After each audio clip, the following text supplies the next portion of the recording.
বাংলার জন্য বেসিক্যালি কিছু নেই 85 মিনিটের বাজেট স্পিচে। আপনি দেখবেন একটা নিমান্স ইনস্টিটিউট করার কথা বলা হয়েছে, সেটা একটা এক্সট্রা, যেমন ব্যাঙ্গালোরে নিমান্স রয়েছে, আরো এক্সট্রা দুটো নিমান্সের কথা বলা হয়েছে। একটা করা হচ্ছে আসামে, একটা করা হচ্ছে ঝাড়খণ্ডে। বাংলার একদিকে ঝাড়খণ্ড, একদিকে আসাম। মানে বাংলার মানুষের অসুবিধা হলে হয় ঝাড়খণ্ড যাও, নইলে আসাম যাও। বাংলায় করবো না।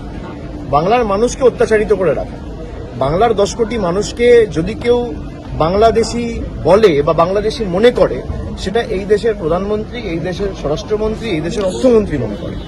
তারা বাংলার জন্য কোন রকম কোনো বরাদ্দ বা কোন রকম কোনো প্রতিকার বা আর্থিক প্যাকেজ বা সমাধান কিছুই আনেনি এবারে। বাংলার কৃষক হোক, শ্রমিক হোক, তপশিলি হোক, জনজাতি প্রতিনিধি যারা রয়েছে, মানে কারোর জন্য, মৎস্যজীবী হোক, কারোর জন্য কিচ্ছু নেই এবারে। যুব সমাজের জন্য আলাদা কোনো পৃথক কর্মসংস্থানের দিশা বা রোডম্যাপ কিছুই করা হয়নি। এবং পুরনো যে কথাগুলো বলেছিল, ডানকুনি সুরাট করিডোর আগের বারও বলা হয়েছে, সেটাই নতুন ভাবে বলা হয়েছে। आपने ये देखा है कि जो बजट पेश किया गया 85 मिनट का स्पीच, 85 मिनट मतलब 5100 सेकेंड। इस 5100 सेकेंड में बंगाल का एक बार नाम तक नहीं लिया गया, एक बार भी। और बंगाल छोड़ दीजिए, जितना भी कम्युनिटीज है, चाहे फार्मर हो या देश के युवा हो, जो सरकार artificial intelligence, skill India, technological advancement का बात करता है, युवकों को रोजगार कैसे मिलेगा, एम्प्लॉयमेंट कैसे क्रिएट होगा, या किस दिशा में एम्प्लॉयमेंट क्रिएट हो सकता है, उसको लेके कॉन्क्रीट कोई चर्चा नहीं है, कोई मेंशन नहीं है इस बजट में। फार्मर्स के लिए कोई फाइनेंशियल सिक्योरिटी या इनकम स्टेबिलाईज करने का कोई तरीका, ताकि किसानों का कुछ मदद मिले, उसका कोई तरीका नहीं है।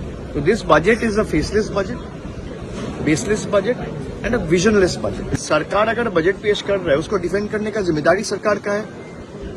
To me the budget is more like a government self appraisal report written by its own PR department. This budget doesn't have any concrete solution to offer. Bengal को बांग्लादेश के नजरिया से अगर कोई देखता है, तो देश के केंद्र के सरकार देखता है, यहाँ पे बैठे हुए मिनिस्टर्स देखता है, और जिसने बजट पेश किया वो देखता है। हम लोग को अगर बांग्लादेशी कोई बोलता है, तो यहाँ पे बैठ के जो बजट पेश किया है और जो बजट लिखा है, जिस सरकार ने पेश किया है, वो सरकार देखता है। नहीं तो आपका 85 मिनट का बजट स्पीच में बंगाल का एक बार मेंशन भी नहीं होगा। पिछला बार जो वादे किए थे, जल जीवन मिशन का 2525 करोड़ जो बजट में प्रॉमिस था, वो आपने रोक के रखा है। तो जो लास्ट ईयर आपने वादा किया था, वही नहीं निभाया। अब नया वादा क्या करेंगे? लेकिन हम लोग आशा नहीं करते इस सरकार से। 2021 के बाद से बीजेपी के सरकार जिस तरीके से बंगालियों को अत्याचार किया है, तो हम लोग की तरफ से कोई चुनाव का प्रत्याशा नहीं था, क्योंकि इनको पता है बंगाल में खर्चा भी करेंगे तो हारेंगे। तो from their perspective if you see, they have preferred not to spend any money on Bengal, because they know they are going to lose the state lock stock and barrel.